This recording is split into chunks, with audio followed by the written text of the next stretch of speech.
Hey y'all, my name is Ann Wyatt. I started my career in workforce development with the state of Kentucky in 2010. That experience ignited a deep passion for manufacturing within me. I started this show hoping to raise more awareness around the bright outlook manufacturing careers have. Join me as I sit down with some of the manufacturing industry's most successful changemakers and learn how they're partnering people with technology. It's time to give people more meaningful work. This is Workforce 4.0. All right, we are here with Will Healy today, everybody's favorite manufacturing and workforce development advocate, and as I affectionately call you, our industry big brother. How are you, Will? I'm doing awesome, man. Really, really excited to join you. This is actually my first live broadcast ever, so thanks for having me. You're welcome. Thank you for picking Workforce 4.0 to be your first live broadcast. This is super exciting. I'm excited about it too. Yeah, but we've done some content before, so this should be a real party. I mean, It should be. You know, it should be. Cool. Well, Will, do you want to tell us a little bit more about yourself before we get started here today? I know we've got kind of a lot to cover, and I'm excited to learn more about how you're using technology in your current role and then what you think the outcome will be for the workforce long term, and then more about getting involved at a local level for workforce development. But give us just your quick intro for the day. Sure, yeah. So, I'm a mechanical engineer by training out of Purdue University. I got my little Purdue pin here today. And I knew I did not want to design anything. So I came out looking for what to do and got into sales and marketing and manufacturing and just absolutely fell in love with manufacturing. What we do is amazing. We make stuff, right? I mean, everything that we interact with every day came out of a factory somewhere almost. And so just what we do is cool. I've seen how a tree is turned into a 2x4. I've seen how apples are sorted. I've seen where your car was built and how metal gets turned into extrusions and just so many cool, amazing things. Ice cream, how ice cream is made and all those things. And I just absolutely love manufacturing and everything we're doing and just feel very passionate about it. I worked at 𝗏𝗏 for 17 years. 𝗏𝗏 is a manufacturing automation company selling sensors, networks, and RFID products. And recently, very recently, just in the last month or two, I transitioned to Universal Robots. And I'm doing global segment strategy for welding, for arc welding in the metals industry. So, I have a lot of experience in fabricated metals. I have some experience in other markets like food and beverage, as well as I'm very active in the local Cincinnati manufacturing community through our organization, AMIP, Advanced Manufacturing Industry Partnership. And I think we're probably going to talk a little bit about that more later during the show, right, Ann? That's correct. Yeah, and before we get into the questions here, I want to remind everybody that if you're tuning in live here with us today, if you just want to stop by and drop a shout out and a comment, or if you have any questions for Will, drop those in the chat. As we go through this show, we'll bring those up and answer those. I'm laughing because Michael Sullivan is already blowing up the chat here, and he's not wrong. He's not wrong. Will Healy does not need an introduction to this industry, and it's good to see. I know he's awesome. I gotta get to Chicago and visit their new office. Some of the pictures I saw online a couple of weeks ago look awesome. So gotta go visit Sully. It's like, Sully, can I come work for you? I'm right here. I want to come hang out with y'all. It's a cool looking office. It is for sure. So, Will, not too long ago, I guess back in June, it was somebody's really good idea that I host this karaoke event in Charlotte. That may have been my idea. Whose idea was that? That was a couple of beverages with some good friends, I think, all came together with that idea. So yeah. I love that. Well, I have the best of friends. I just want to let everybody know I have the best of friends because that was so much fun. And so we went and we did that. And you bailed. You bailed on that. I did, yeah. I got to speak and I was all set to join you, but the flights in Toronto were so messed up that I said I was coming to your karaoke event, and then at the last minute I bailed. So I think I owe you a song today or something, right? You definitely owe me a song. What would have been your karaoke song had we gotten to do that? Oh, and there's so many. I mean, like I love so many different genres from, Don't Stop Believin' with Journey to Party in the USA with Miley Cyrus. I'm a big Red Hot Chili Peppers fan. So like Under the Bridge, sometimes I feel like I don't have a partner. Like if I'm gonna pick something, it depends on the mood of what's going on in the karaoke bar and what everyone's been singing. But I love Landslide by Fleetwood Mac. Really, honestly, the one that's always funny that no one thinks of, but is always a jam is, do you remember Wonderwall by Oasis? You're gonna be the one that saves me. Yeah, that's a good one. And no one ever thinks of that one, but man, that one is there. Then I mean, I like old school, like musical, like Rodgers and Hammerstein, like Music Man style songs. So like the Beatles covered some songs, like Till There Was You was always a good one. Old Beatles songs. It just depends on the feel in the karaoke bar. But yeah, I love to sing. I sing to my kids every night, and I got lots of songs. The lyrics may not all be there, but I got the heart of it. I love it. I love it. Yes. Yeah, you've given me some good suggestions as well for that night. So those are all fan favorites for sure. Definitely. Well, getting more into the technical conversation of the show here, you're a huge name in the industrial automation space with your roles at BALF and now with Universal Robots. I've also seen you at a few trade shows as a speaker, as a Definitely. Participant, and I've even seen you work a booth, Will Healy. Yep, yeah, for sure. Yeah. So what are some of your favorite innovative technologies that you're seeing out and about right now that you feel will have the most impact on the way we work in the manufacturing industry? Yeah, and I mean, great question. There's so many that are really what I would say were pipe dreams 5 years ago. I've been speaking for a while. I give this presentation like 8 technologies that'll disrupt your business. I'm actually giving that in early next year for the webinar. I'll share in the comments later where that is and what's that for. But like, there's lots of technologies that are going to disrupt the manufacturing, and they were kind of just like these pie in the sky ideas, like drones, like, okay, yeah, the quadrupeds are cool, but no, like seriously, there are things that they're doing now with the quadrupeds and with aerial drones inside factories that are actually really valuable to manufacturing. And so a couple of them that I think are most interesting, especially talking about workforce and technology, I think exoskeletons are really interesting.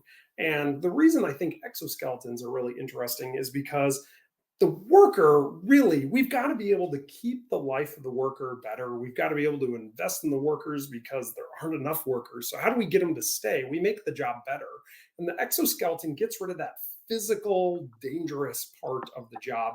It makes it more repeatable and safer for them and more comfortable for them than it would have been in the past. And so I've seen a lot of really cool exoskeleton technologies really recently that are really making the lives of the worker better. And I think those are cool. I also think condition monitoring, and this one's kind of a loop a little bit, but stay with me. Condition monitoring looks at vibration or temperature of a piece of equipment, so like a motor on a conveyor belt or something.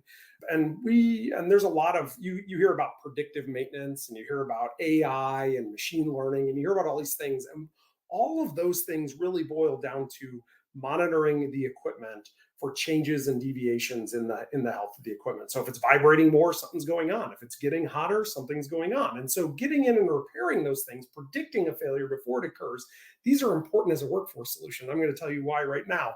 And the reason they're important as a workforce solution is one of the most dangerous times in your factory is when there's a machine down. And I've seen some really cool presentations from industrial insurance companies that talk about how when a plant is down, when you have an unplanned downtime, that is a dangerous time for your workers because everyone's pressure's on. You got to get the line running. Everyone's working fast. Everyone's, frantically trying to fix something. And that's a moment where injuries can occur. And so condition monitoring, predictive maintenance, machine learning, AI, it reduces the amount of unplanned downtimes and reduces the amount of risk of injury inside of a factory. And I think that's really important for workers right now. They want to know it's a safe place to work, that it's not a dangerous place to work. And then that was 2, but this is 3. The last technology I just want to talk about for sure is collaborative robotics. I think when I look at this, a robot as a tool, the idea of how can we think of a robot as something that's helping the worker do their job better. The role I'm in now is doing welding with a universal robot. And that is really interesting because a welder may have to weld 100 of the same parts, bent over a table, sparks flying. Like, that's a tough physical job. But you got to have the knowledge of how to weld. And so this idea of the robot as the tool, the welder applies their knowledge to the tool, just like that weld gun's a tool, just like the power source is a tool, just like the table or the fixturing devices are a tool. The robot is a tool to help the welder do their job.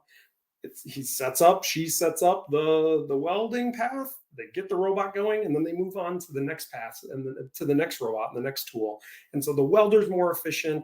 Their return on investment for their lifestyle is better because they're not just exhausted or back hurting or just sick of doing the same weld, bored out of their mind. So when I look at technologies that are really revolutionizing what's going on inside a factory, I see this kind of, mobile robots, collaborative robot space. I see condition monitoring, and then I really see those, kind of exoskeletons, those worker augmentation devices, and just wearables in general. So that's awesome. Yes, that's such good information for us. There's a lot of potential with all of those technologies, and I'm really excited to see how that unfolds in the future. So, yeah, for sure. Yeah. So kind of building on that question about technology and what you're most excited about for the future, what are some of the things that you've learned over the years in industry about how people should remain the focus of the manufacturing process? And how do you feel those things have made a long-term impact on your own career? And were there any experiences that you had along the way that stood out more than others? Wow, big question with multiple parts there. I think it's really, when we look at technology implementations, whether it's a collaborative robot like a universal robot, or it's a $100 sensor from 𝗪𝗶𝗆, if the people aren't prepared for the technology to come into the organization, whether it's a $100 prox or thousands of dollar robot, it's really going to struggle to succeed.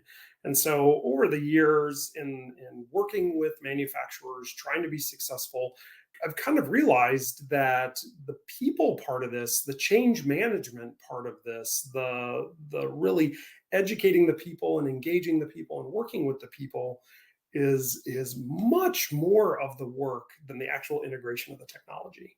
You can hire an integrator, you can buy some automation components, you can put them in your production plant. But if the people don't understand why it's there, if the people are afraid of it, you're going to really struggle to get the productivity you're expecting out of that technology. And so I really like, I've got a friend, his name's Paul Vragel, and he runs his own consulting firm for like smart manufacturing implementations. And he always talks about people, processes, and products, like in that order. You have to get the people on board first. If you don't have the people on board first, you're never going to be successful.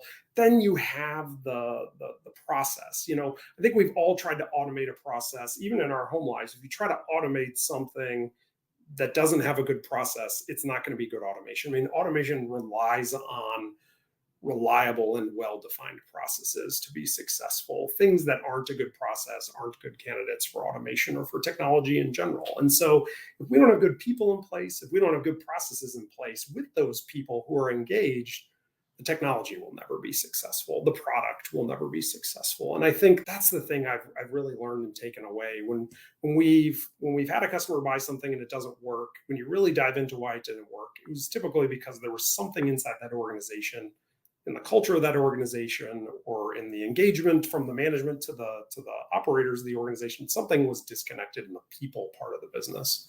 So, and Mike Nager, I don't know if you could throw up his comment, but he makes a great addition there.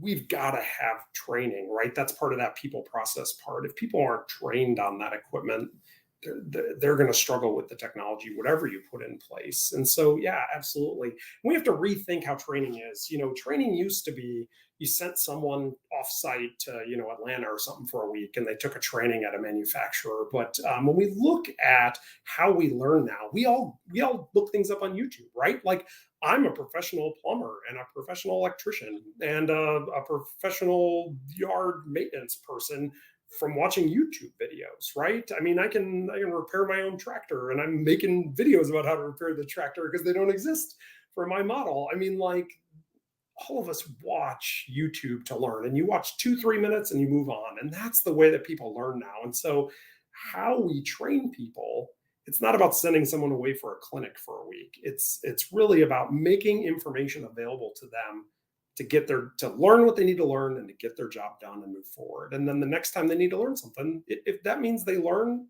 for 10 minutes every day, then that's how we need to set up the training. Not necessarily the way we used to train people. And I think that's hard in manufacturing because we have this general send them away. We don't have time to send them away for training kind of thinking in manufacturing because we're all struggling for people. Mm-hmm. No, that's absolutely true. And breaking it up in little segments, that really stuck out to me from your response there. Why do you think that that's kind of the new way that we'll train in the future?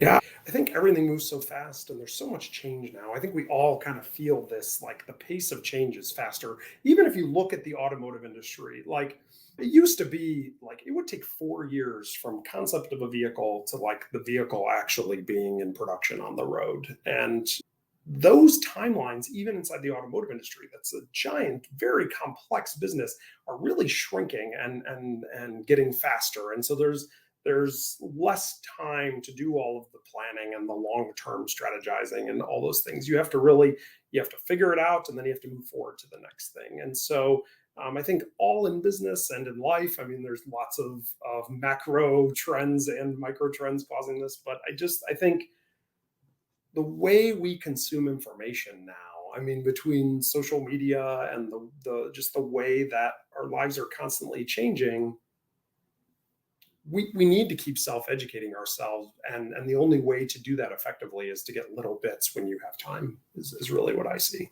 So I think that's some great points for sure. Let's change gears just for a minute. We're always we do Workforce Wednesday, hashtag Workforce Wednesday. Why we're here today, right? Wednesdays. Yeah. Happy Workforce Wednesday. Happy Workforce Wednesday. Yeah, but we've started this whole kind of movement. I'm not sure. I think 𝗪𝗶𝗀𝗃 actually started this whole. He did, yeah. Aaron absolutely started it, and it's such a good one. It really is. Just having awareness of workforce. I really love it. Hashtag Workforce Wednesday. Absolutely, and not only are we advocating online for workforce development, but Will, you've done your part in creating the local area workforce and creating some pipelines, opportunities there for people that are interested in upskilling their careers and all that good stuff. And, I've kind of dubbed you as the manufacturing industry's big brother. Change my tag down here. You take good care of us, when we're lost and need directions. But besides that, as a brother, could you give us some brotherly advice on some of the ways that you've developed workforce development programs in your local area?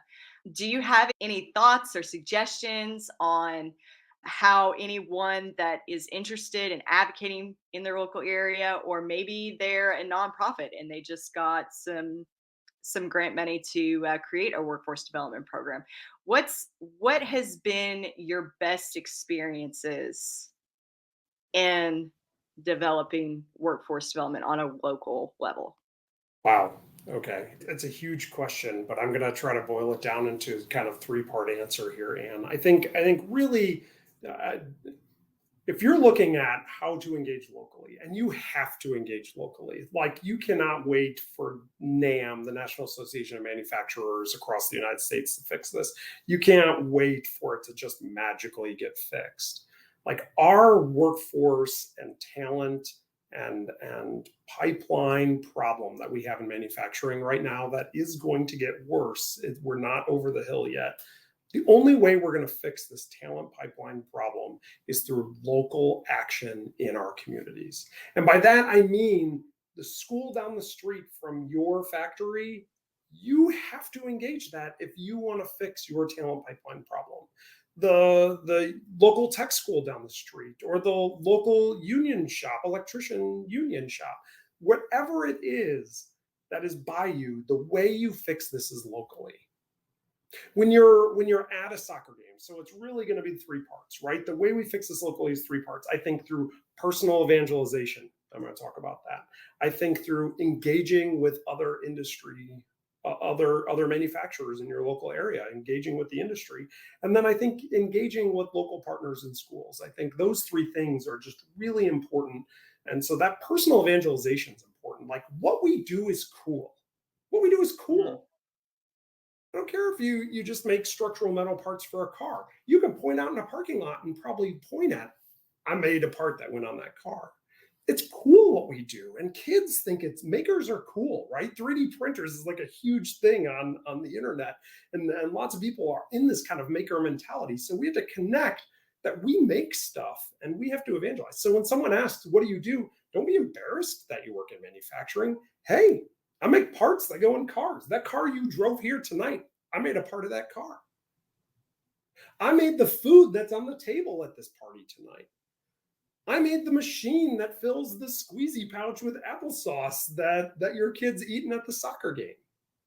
We have to personally evangelize about what we do, because moms and parents, I'm not going to single out moms specifically, but parents, they help their kids decide what career paths they're going to go after. And right now, the image of manufacturing isn't great in the parent community and in the grandparent community. And so the way we fix that is through local action and through personal evangelization.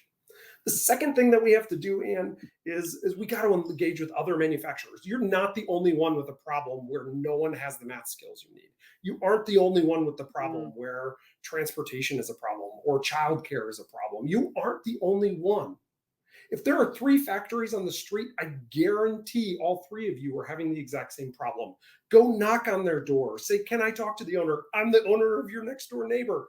Let's talk to each other and work on ways that we can do that together. And if you don't feel like you have a next door neighbor, virtually every community has a local industry sector partnership, an ISP. And so in Cincinnati, we have the AMIP, the Advanced Manufacturing Industry Partnership in Cincinnati. And this is all the manufacturers working together on workforce topics. And when we all speak with one voice together, we can get the schools to put in place the math skills that we need out of our hires. Whether they're skilled hires or entry-level hires, we can then speak with a louder voice together.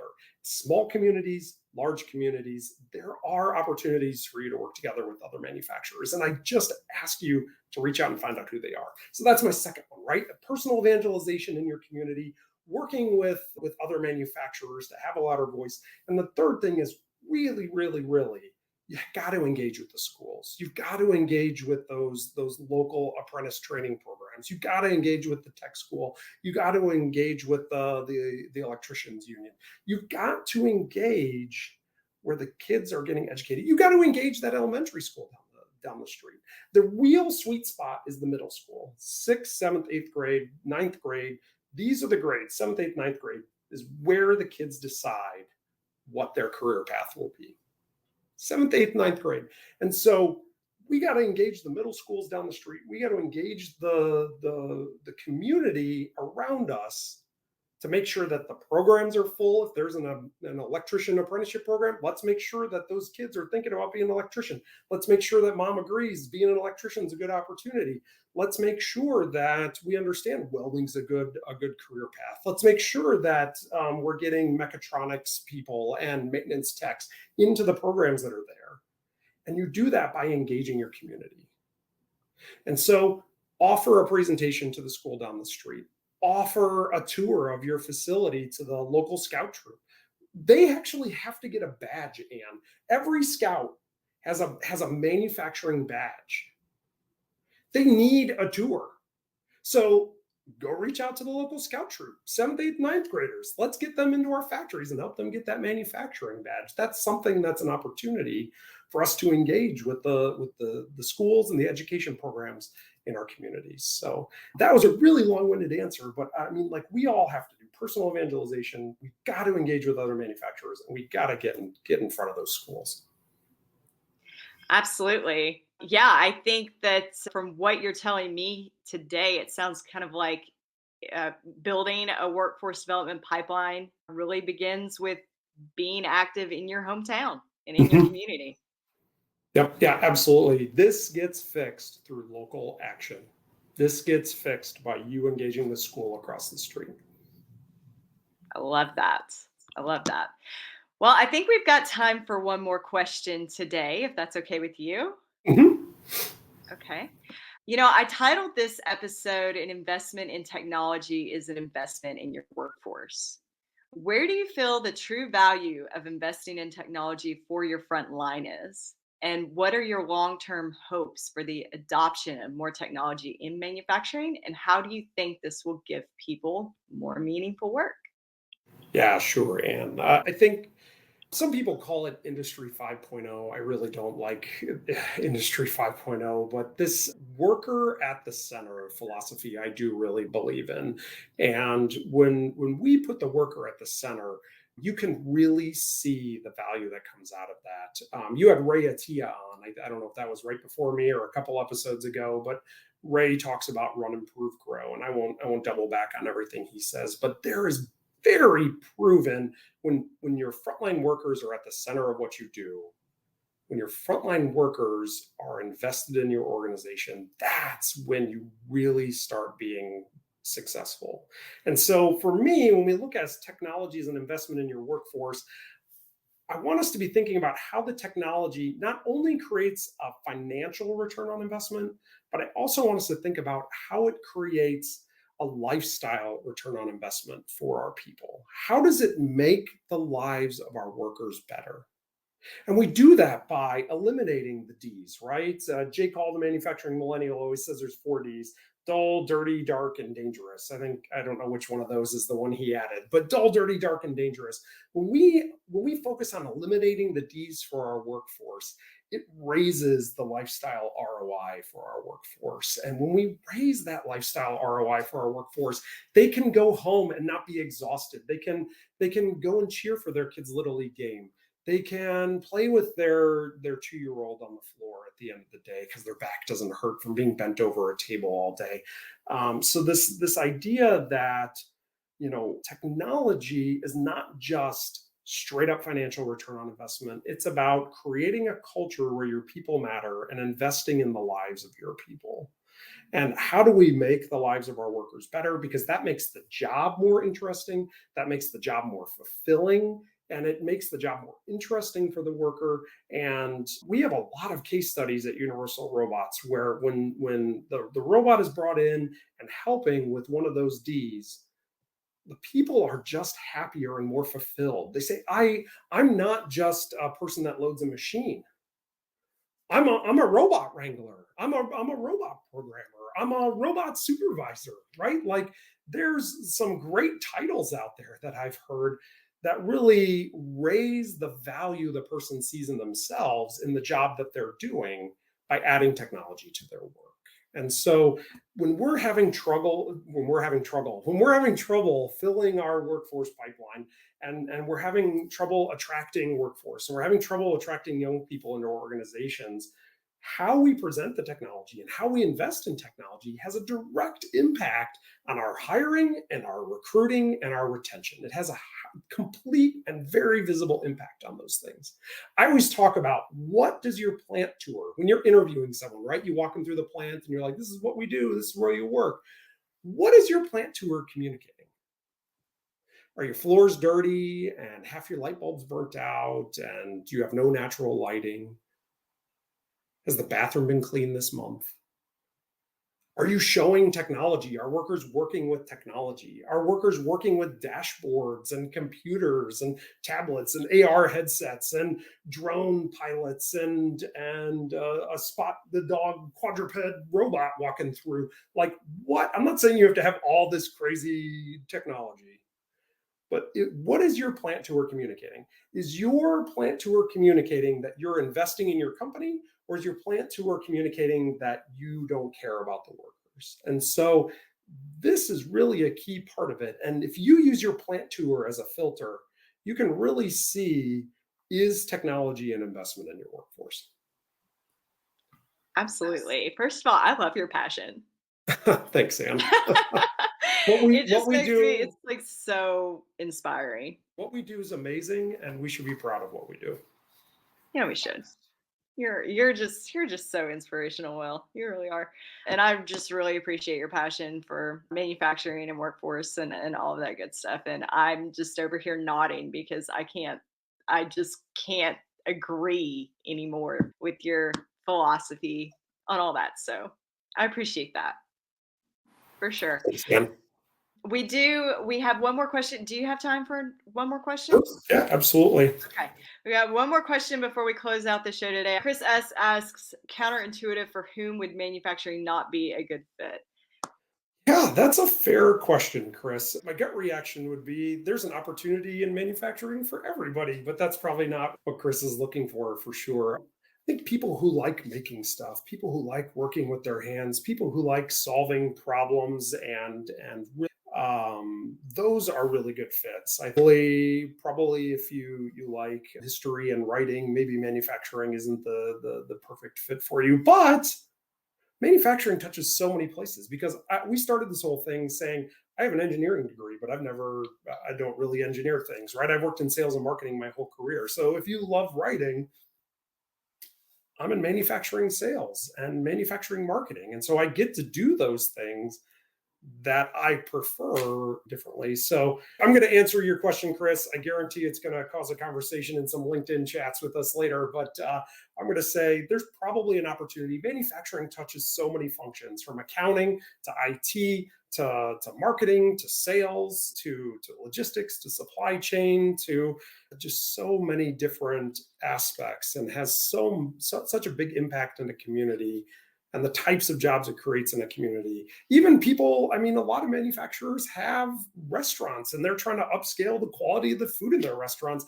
I have a friend who works on the north side of Cincinnati at 𝗪𝗪𝗄, and I've gone to lunch there and the food is fabulous. Their chef is incredible at 𝗪𝗪𝗄. And so even if you like cooking, there are opportunities in manufacturing to really contribute to the value. And the workers love the food that they're making, right? And like to be there in the cafeteria and connect with each other. So even if you are a chef, there are opportunities in manufacturing. I know that's not an answer probably Chris is looking for, but that's the one I'm going to stick with. So it is probably, just looking at the labor market information and pulling the job titles and the roles and everything that I've seen and dealt with, it is probably one of the most diverse industries out there for the breadth and bandwidth of occupations, if that helps. It does. Absolutely. I totally believe it. Like the manufacturer as an employer and the different types of skills and roles inside of a manufacturer as an employer has to be one of the broadest in the job market, in my opinion. No data. Usually I'm good with BLS data, and I'll have to go look that up and make it a post in the future, I guess, and see. Thank you for stopping by. Before we close out here, if anybody is wanting to reach out to you, connect with you, I know you have your own hashtag, WillAutomate. Yeah, for sure. What's the best way for people to stay in touch with you, connect with you, reach you? Yeah, great question, Ann. I am a notoriously bad communicator for someone who works in sales and marketing, but LinkedIn is the best tool. DMs are great there. My cell phone number is on there. Text messages are good. Email is probably the worst way to get a hold of me, to be perfectly frank. I'm on Twitter actively. I'm on LinkedIn actively. I'm sometimes on TikTok. I have a love-hate relationship with that platform. I also really love on Reddit. Reddit can be a dark horrible place, but it can also be a positive, supportive, uplifting place.